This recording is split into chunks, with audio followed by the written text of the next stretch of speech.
Si les parece, empezamos con nuestros oradores. Vamos a invitar a Toro, que va a arrancar, para hablarnos de ambiente, porque no los quiero aburrir. Grande Toro, militante hace 40 años, tiene experiencia, es productor agrícola, en el área de ganadería, regenerativa y agroecológica. O sea que sabe del tema y nos va a hacer una excelente presentación. Bueno, muchísimas gracias. Bueno, quiero agradecer en primer lugar a todos los concurrentes en esta tarde hermosa que han venido a integrarse un poco a esta convocatoria de principios y valores y del peronismo en general. Quiero agradecer también a mis compañeras Cristina y Pipi por el honor de participar en esta reunión con ellas. Y bueno, en principio, como ya saben, esta reunión se titula Peronismo, Cristianismo y Ambiente. A mí me toca hablar un poco del ambiente, que es un asunto sobre el cual todos de alguna manera estamos enterados, pero no necesariamente todos tenemos idea de qué se trata. Y elegí para esta circunstancia una frase que me pareció adecuada, que es la que ustedes ven ahí en la pantalla: Perón, el adelantado. En estos días se está discutiendo en el mundo una serie de situaciones conflictivas, en especial en Europa, donde se están enfrentando a una crisis muy importante en materia ambiental, energética y de recursos naturales. Y justamente esto lo mencionaba Perón hace 50 años. Por eso yo creo que es pertinente llamarlo adelantado.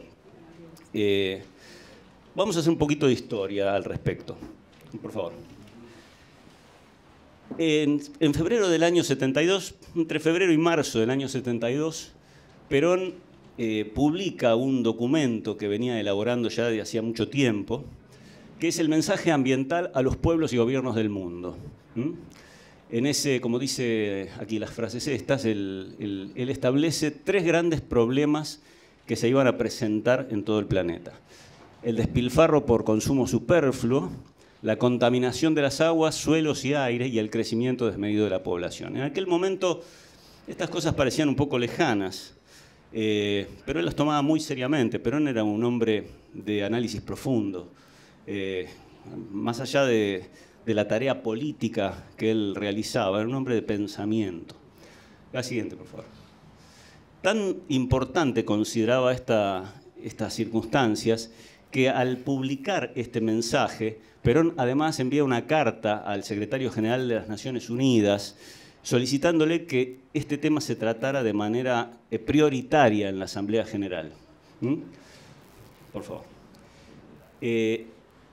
Entre 1972 y el 74, digamos, el 1 de mayo del 74, que es cuando Perón inaugura las sesiones ordinarias del Congreso, él convoca a un hombre que había conocido recientemente, pero con el cual había establecido una relación muy intensa, al que le tenía mucha confianza, que era el coronel Vicente Damasco, que también estaba muy interesado en este asunto, y le propone la confección de un documento que, por las palabras del historiador Oscar Castellucci, que es un recopilador de esta parte de la historia de Perón, considera que es el documento político más importante de la carrera de Perón, que es el modelo argentino para el proyecto nacional.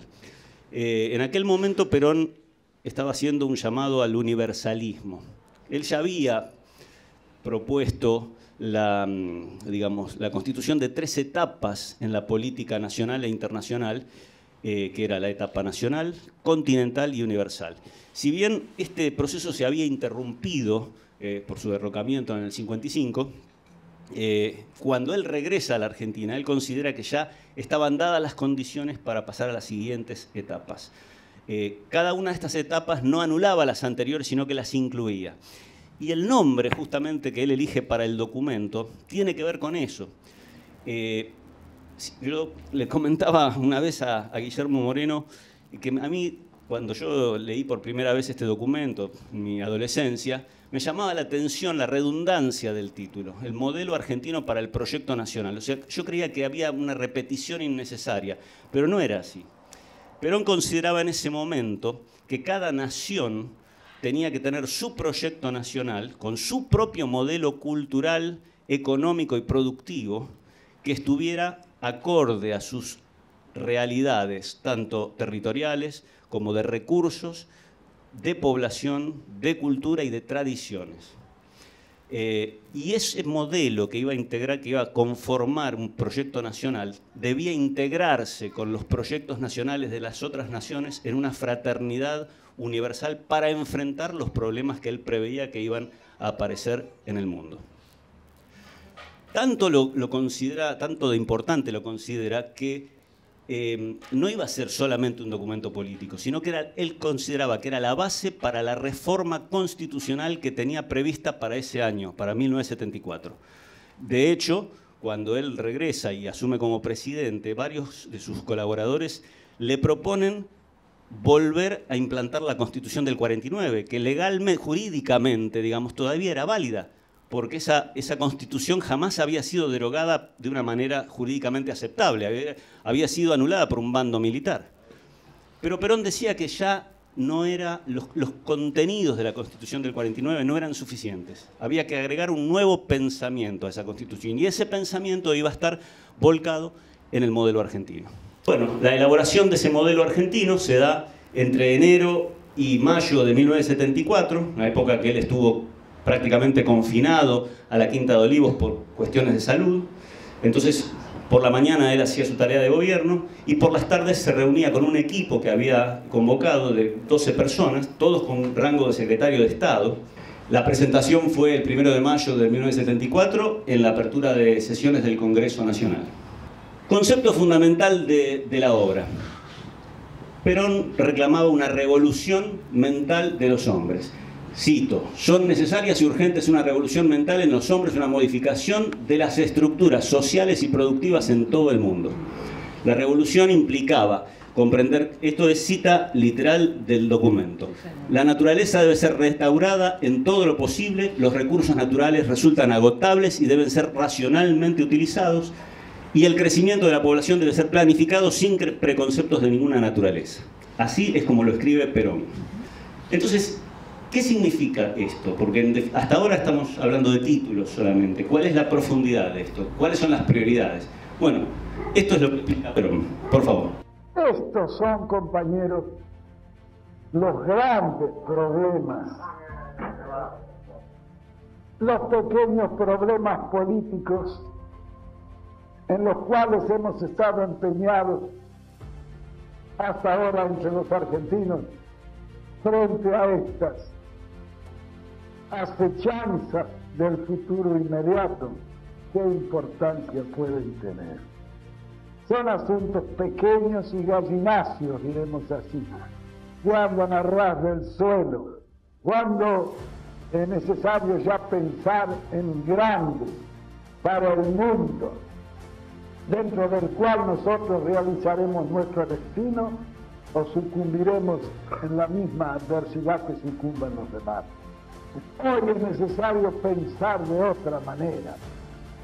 Ya no se puede pensar con la pequeñez de los tiempos, cuando todos querían disfrutar y ninguno quería comprometer su destino ni su felicidad futura para asociarla a los demás. Esto es indispensable. ¡Bravo! ¡Bravo!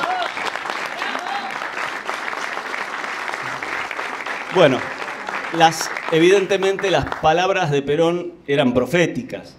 En este debate entre el deseo de la satisfacción personal, la realización individual y la pervivencia, digamos, de lo colectivo, se debate hoy el mundo entero, especialmente los países europeos, que vamos a ver luego, tienen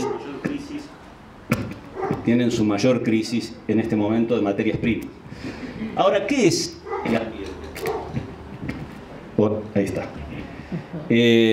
Bueno, los otros días, en una nota que poníamos en uno de nuestros medios de comunicación, un compañero me decía, bueno, sí, todo esto que decía Perón está muy bien, pero ahora tenemos otras urgencias. No podemos estar pensando en los colibríes.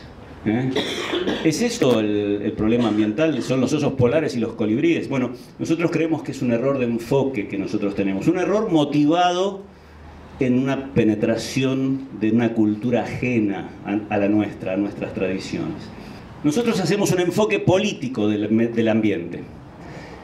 Como decía Perón, en el modelo argentino, el hombre es principio y fin de la comunidad organizada. Por lo tanto, para nosotros es primordial establecer la producción, la economía, la salud y el bienestar. Estos son los tres pilares sobre los cuales nosotros encaramos este problema. Por supuesto, la felicidad del pueblo, la grandeza de la nación, en este caso llevado a la humanidad. Entonces, para eso tenemos que ver qué es la producción. La producción, básicamente, armamos este cuadrito como para hacerlo simple. Aplicar a los recursos naturales la energía, el trabajo y el conocimiento humanos para hacer un proceso industrial o primario, es decir, un proceso de producción industrial o de producción agroalimentaria, y obtener un producto que sea útil para satisfacer una necesidad o un deseo humano. Vamos a ver qué decía Perón respecto entonces de las materias primas y el desarrollo.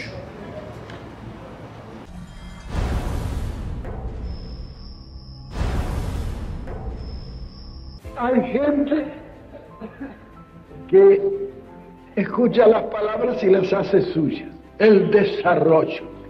Yo vengo de un mundo que está terriblemente arrepentido del desarrollo que han hecho.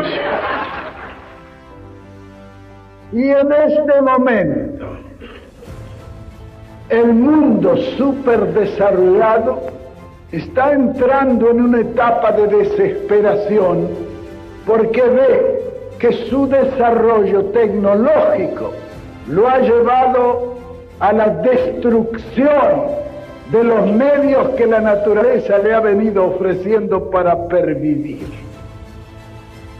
En este momento, las sociedades de consumo han llevado a un despilfarro tal los medios ecológicos de la humanidad que se está quedando sin materia prima.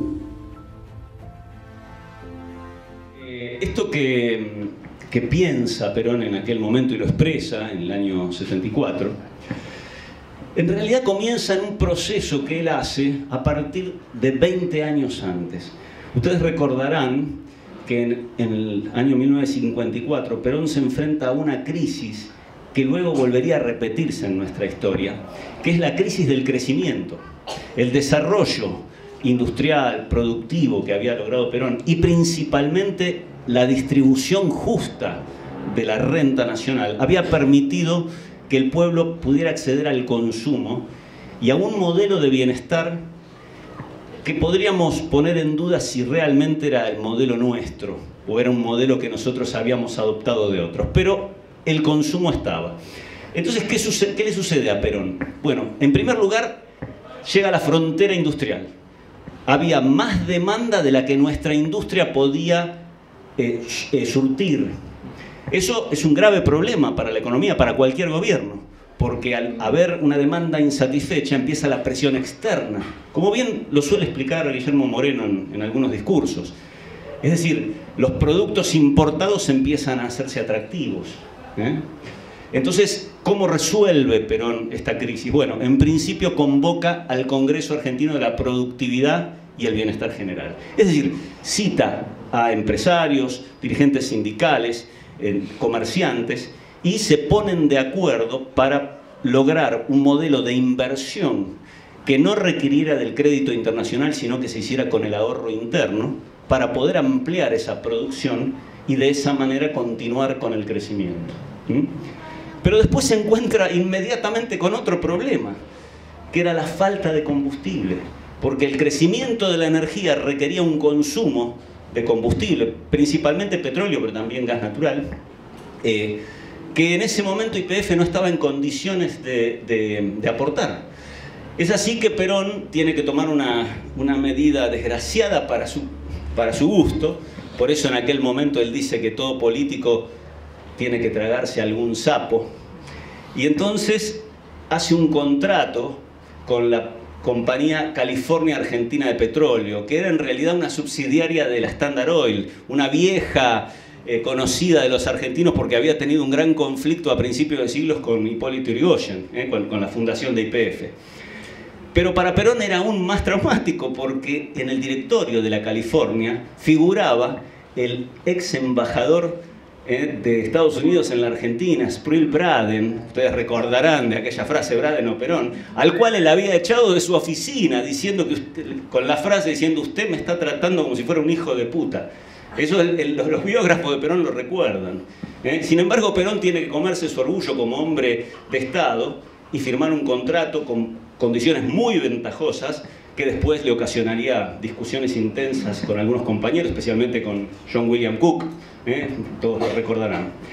Bueno, adelante, por favor. Entonces, acá encontramos que Perón entiende la necesidad de la planificación, si bien ya estábamos en pleno segundo plan quinquenal, donde tiene que tener muy en cuenta la cadena insumo, energía, producto, es decir, los recursos naturales, la energía necesaria y el producto que se va a obtener. Acá vemos el decreto 6688, el contrato con la California.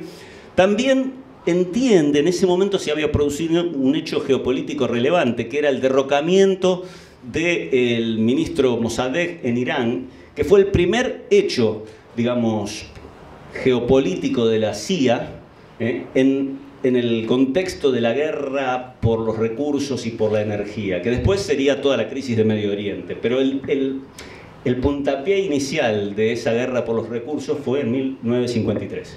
Bien, entonces vamos a ver qué son los recursos naturales en esa cadena productiva. Bueno, suelos fértiles aptos para la agricultura, que la Argentina tiene el privilegio divino de poseerlos, uno de los 2 o 3 zonas más importantes en fertilidad en el mundo. Minerales, principalmente para la industria, los minerales fundamentales, el hierro, el aluminio, el cobre y después una cadena de minerales más que sirven. Pero toda industria, por lo menos en los estándares del siglo XX, necesita la base siderúrgica. Y la base siderúrgica necesita mineral de hierro, del cual nosotros no somos autoabastecidos. Eso es una cosa importante a tener en cuenta. Nosotros gran parte de nuestro mineral de hierro para luego fabricar acero lo tenemos que importar de Brasil.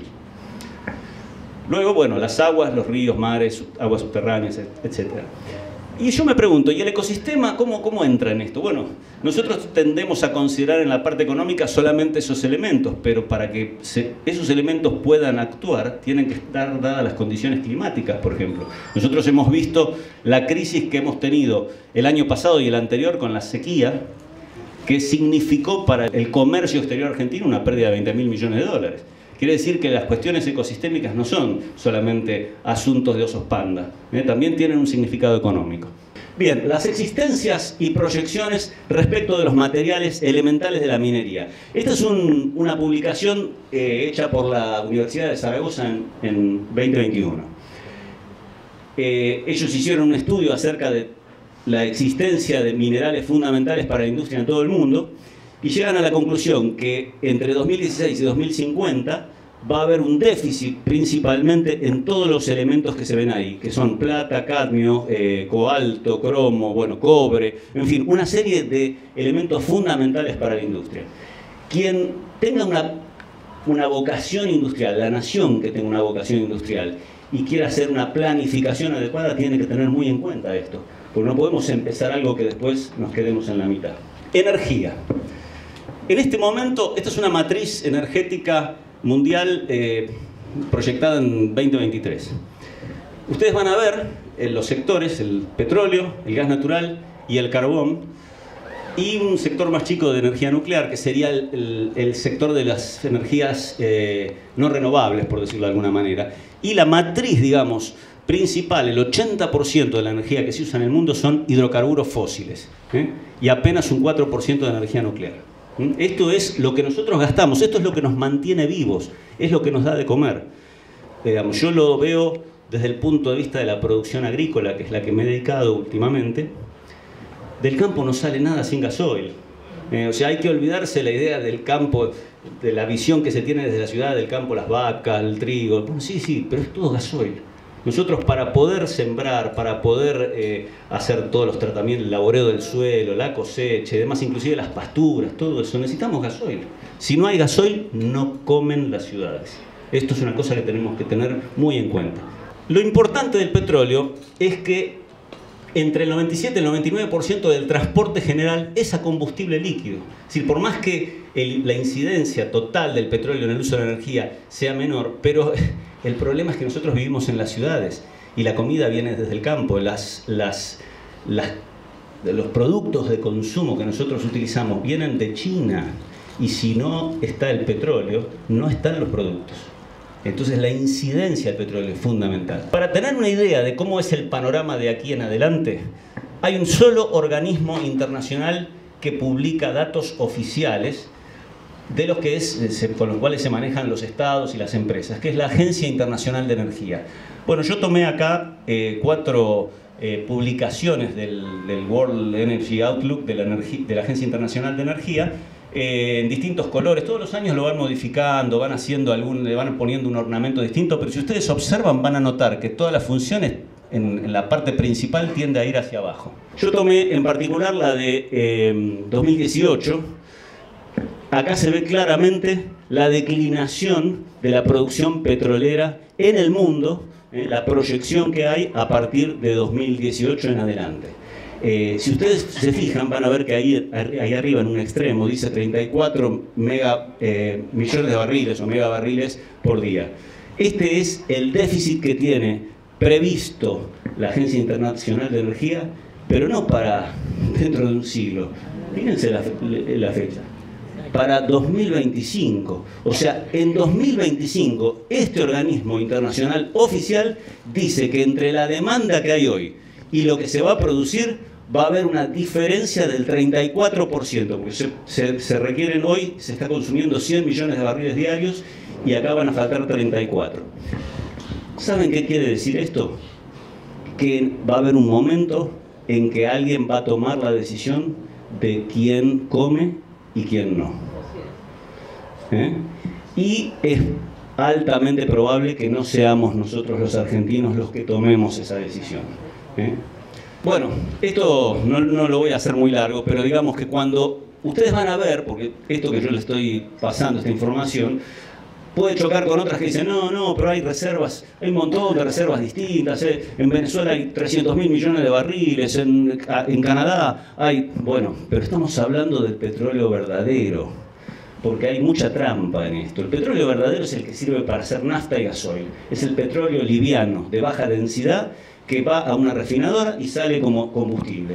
Todo lo demás se puede considerar también petróleo, porque son petróleos extrapesados, son petróleos que son casi una brea, que para transformarlos en combustible se requiere mucha energía.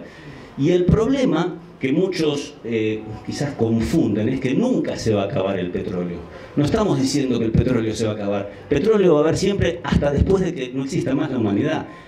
La cuestión es cuál de ellos podemos sacar y utilizar y que nos convenga, porque si nosotros tenemos que gastar más energía en hacer nafta que la energía que nos va a dar la nafta, no nos sirve.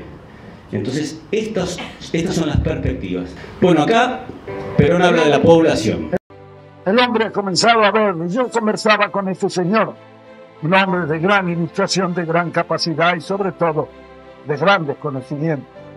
Y le preguntaba, ¿y qué sacaron en limpio en esa reunión? Fue extraordinario. En primer lugar, allí no se habló de los países, se habló de la tierra. Primero, gran importancia. Segundo, nos dimos cuenta que el mundo marcha hacia la universalización o hacia la hecatombe. Segunda enseñanza. Y tercera enseñanza, nos dimos cuenta de lo estúpidos que han sido los hombres, que durante siglos se han muerto por millones defendiendo unas fronteras que solo estaban en su imaginación. Frente a ese imperativo de la evolución. Nosotros debemos pensar que quizá antes del año 2000, en que se doblará la actual población de la Tierra y dará a la mitad la materia prima que es disponible para seguir viviendo, se va a tener que producir indefectiblemente la integración universal.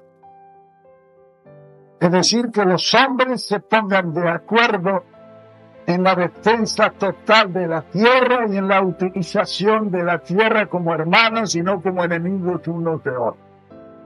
Además de eso, será necesario que se satisfaga la solución a esa superpoblación.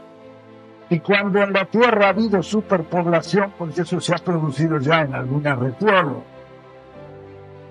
ya que obedece no al número de habitantes solamente, sino a la desproporción entre el número de habitantes y los medios de subsistencia. Las soluciones han sido siempre de dos naturalezas. Uno es la supresión biológica, es decir, matar gente, de lo que se encargan la guerra, las pestes y el hambre, que es lo que la enfermedad que más mata en la tierra. El otro es el reordenamiento geopolítico, que permite una mayor producción y una mejor distribución de los medios de subsistencia. Si el hombre, en esto que resta hasta ese momento del año 2000, el comienzo del siglo XXI, no ha resuelto el problema por la vía geopolítica, produciendo más y distribuyendo con mayor justicia lo que el hombre necesita para subsistir. Y no quedará otro remedio que lanzar en masa la bomba atómica, que también puede ser una solución si la insensatez de los hombres no ha utilizado el camino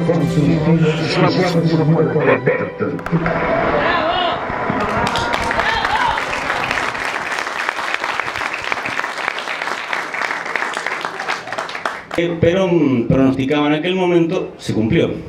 En el año 73, cuando él hace esta conferencia ante la CGT, aproximadamente la población mundial estaba en 3.700, 3.900 millones de habitantes, hoy somos 8.100.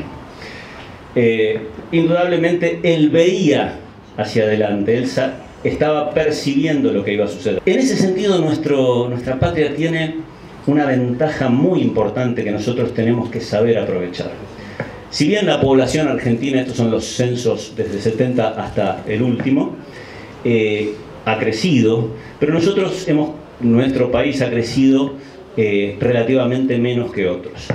La densidad poblacional de la Argentina es aproximadamente 17 habitantes por kilómetro cuadrado. Comparándola con la India, que es el país más poblado, tiene 434 habitantes por kilómetro cuadrado. Es decir, para tener una idea, la India tiene un tercio más de superficie que la Argentina. Si nosotros tuviésemos la misma densidad poblacional que la India, tendríamos que tener 1.200 millones de habitantes. Y tenemos 46. ¿Qué significa esto? Esto es una ventaja comparativa. Esto es algo que a nosotros nos permite organizarnos mucho mejor para enfrentar estas circunstancias. Tenemos más recursos y tenemos menos población. A partir de ahí es que tenemos que hacer nuestra planificación nacional con nuestro modelo nacional. Pero claro, la distribución demográfica en la Argentina no es la más, por lo menos operativamente, la más eficiente. Nosotros tenemos la mayor parte de nuestra población, cerca de un 80%, entre un 70 y 80%, concentrada en grandes núcleos urbanos. El AMBA, Gran Buenos Aires, Gran Córdoba, Gran Rosario, Gran Mendoza, y después las ciudades medias y ciudades menores, con una población rural muy exigua. Esto significa que en estas condiciones, digamos, nuestra producción no está en su óptimo para enfrentar esta situación.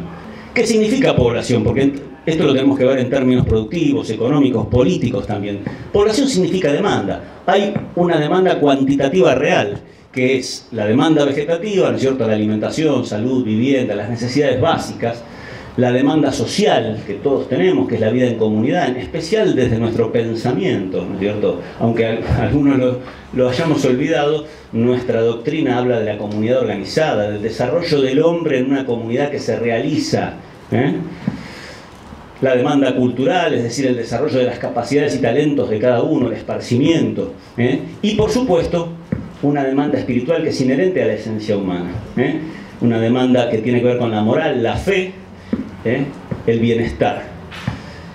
Luego también hay una demanda cualitativa que ya no es real, sino inducida por los medios publicitarios, algo que Perón abordó también en el modelo argentino. Es la demanda de consumo superfluo y sobreabundante, que el doctor Ramón Carrillo, primer ministro de Salud de la Argentina, denominó la vida artificial.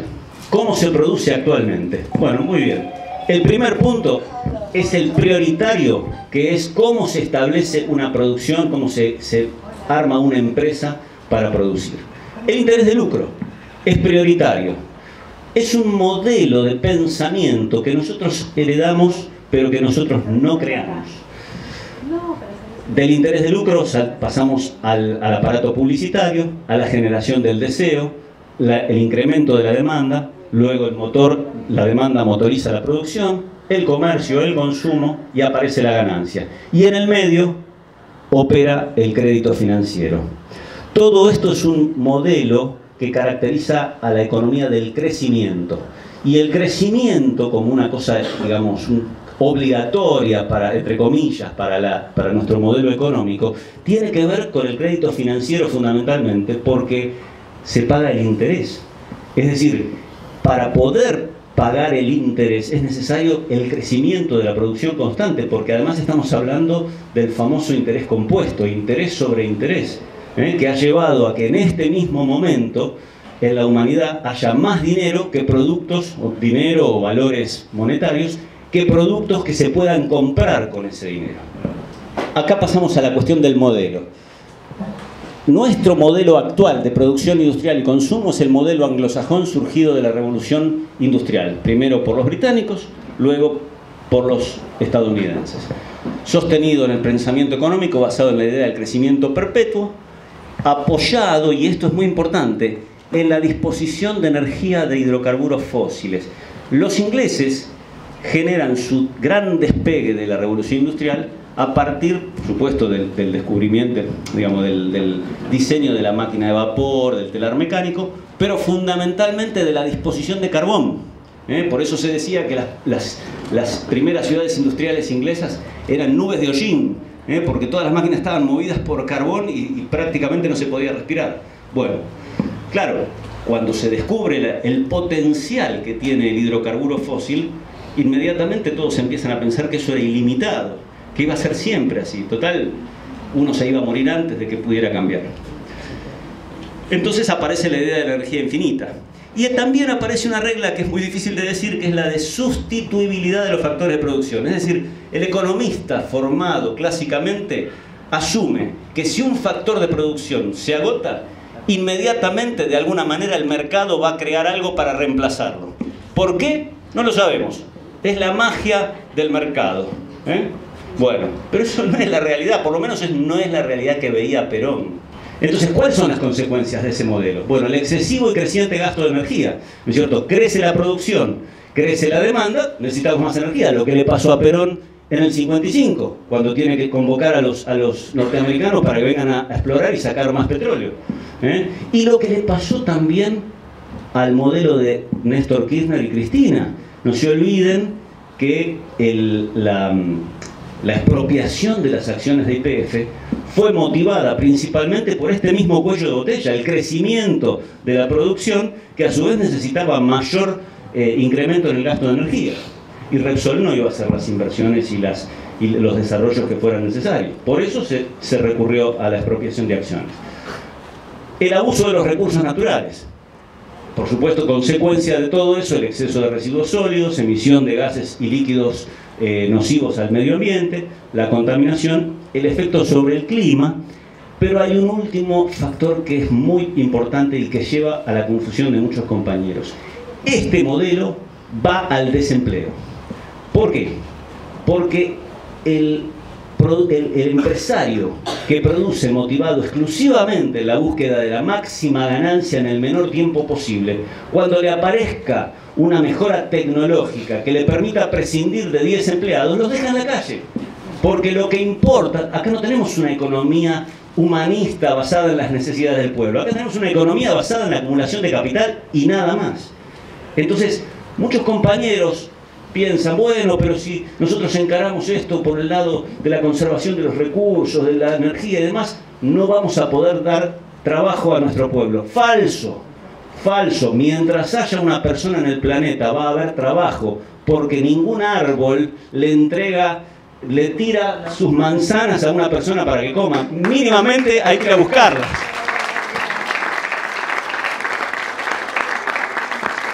El que va a dejar sin empleo a los trabajadores es este modelo que ya lo estamos viendo en todo el mundo, que reemplaza personas por robots, que reemplaza personas por máquinas. Entonces por eso nos dicen, señores, no se preocupen, les vamos a dar la renta universal, les vamos a dar dinero. Nosotros no queremos dinero, queremos trabajo, y trabajo productivo. ¿Qué dijo Perón al respecto?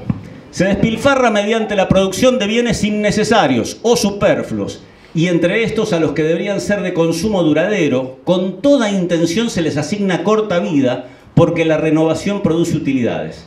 Esto es una cita literal del modelo argentino, es decir, el modelo de la obsolescencia programada. Nuestra tecnología es capaz de producir productos casi eternos. Yo doy el ejemplo, suelo dar el ejemplo. La NASA envió al espacio en el año 75 una nave que se llama Voyager. Todavía sigue mandando información. La electrónica que somos capaces de producir es eterna. Sin embargo, ustedes y todos, de alguna manera, cambiamos un celular o productos de uso electrónico cada 2 o 3 años. ¿Cómo puede ser eso? O sea, no nos importa la cantidad de materiales que estemos tirando a la basura, no nos importa la energía que cuesta fabricar eso. Total, tenemos el dinero. Bueno, el dinero es engañoso. Tengan mucho cuidado con el dinero, porque el dinero vale siempre y cuando haya un producto que podamos comprar, y siempre y cuando haya una persona que esté dispuesta a entregarnos ese producto a cambio del dinero. Los europeos se creen muy poderosos porque el euro vale todavía, pero el día que las cosas estén más bravas y los países se den cuenta que los europeos no tienen la industria y las materias primas y las cosas que tenían antes, le van a decir, no, los euros no me sirven, vamos a ver qué me puedes ofrecer. Los chinos le van a decir eso. Tengan cuidado. Directos responsables de esta situación han sido quienes instrumentaron los medios de comunicación masivos para aniquilar la conciencia del pueblo. Es decir, se procuró motivar un consumo prescindible excitando los sentidos. Este sistema es incompatible con la forma nacional y social a la que aspiramos. Es por eso que será necesario corregir ciertas pautas de consumo que no responden a las reales necesidades de nuestro pueblo.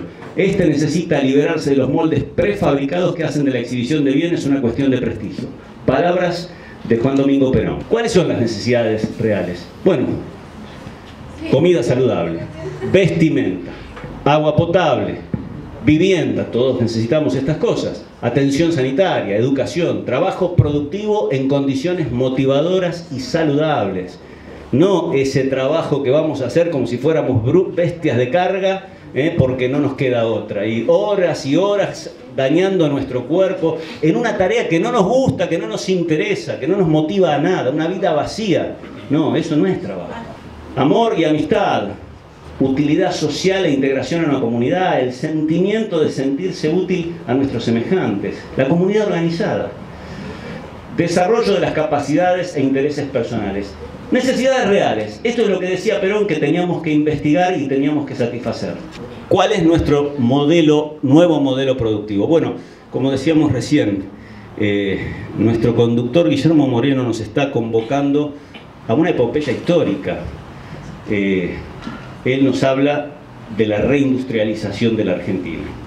Bueno, está muy bien, es un objetivo fundamental porque nosotros no vamos a volver hacia atrás, hacia una producción del pasado. Nosotros vamos a trabajar en las condiciones que nuestra tecnología y nuestro desarrollo nos permitan. Entonces tenemos que reindustrializarnos, pero lo que no sabemos es cómo tenemos que reindustrializarnos, qué vamos a producir, qué vamos a hacer. Bueno, ¿qué hacía Perón? Planificaba.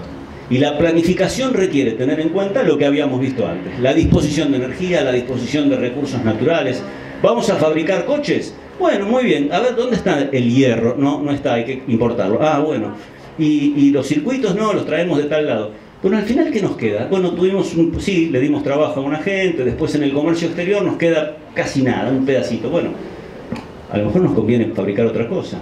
Entonces, nosotros no decimos qué es lo que hay que hacer, pero decimos hay que pensar, hay que colaborar con nuestro conductor y aportar ideas. ¿Qué nos decía Perón en el modelo argentino? Planificación, producción basada en las necesidades reales del pueblo, optimización del uso de la energía, redistribución demográfica racional, producción primaria local y comercio regional. Esto es lo que sugería Perón en el modelo argentino. Nosotros tenemos energía fósil. ¿Cuánta tenemos? ¿Lo sabemos realmente? Bueno, en este momento el mayor desarrollo de la Argentina en materia petrolífera y gasífera es el fracking, es la fractura hidráulica. Pero si hacemos un razonamiento lógico, si tenemos que ir a exprimir las piedras abajo del suelo para sacar petróleo, porque ya aquel otro petróleo que pinchábamos y salía solo ya no está.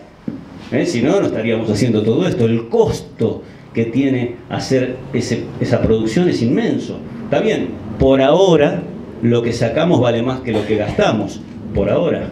Pero ¿cuánto vamos a tener de eso? Bueno, eso tenemos que saberlo, eso tenemos que evaluarlo para determinar si vamos a venderlo o si vamos a utilizarlo para producir. ¿Y qué vamos a producir con eso? Bueno, eso es lo que nosotros creemos que hay que pensar. Nosotros en la Unidad Básica Mundo Peronista de San Isidro estamos convocando a pensar en eso a todos los compañeros y elaboramos una iniciativa que es el proyecto Peronismo Ambiental. Lo estamos haciendo circular y lo que queremos no es opinar nosotros, sino que todos los compañeros empiecen a pensar en esto. Esta es nuestra tarea. Y acá hago una mención de un comentario que hizo Guillermo hace pocos días en una entrevista con este muchacho, donde él le decía, bueno, ¿qué pasa si Milei al final consigue la plata?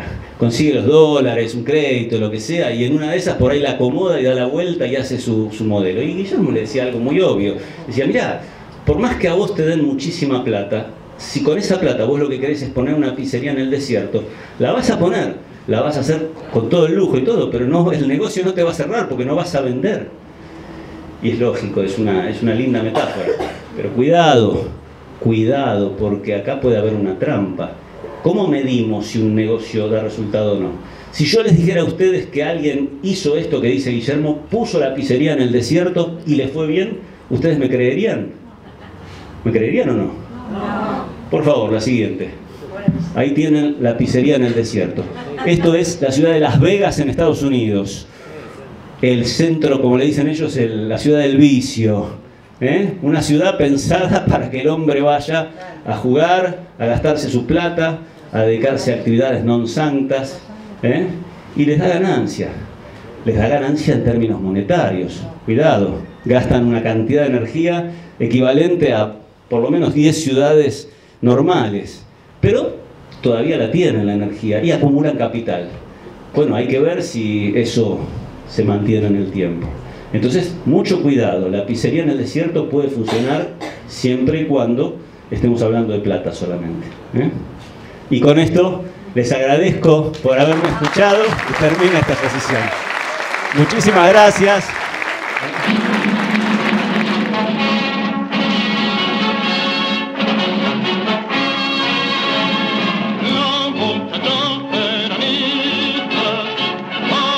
Unidos triunfaremos.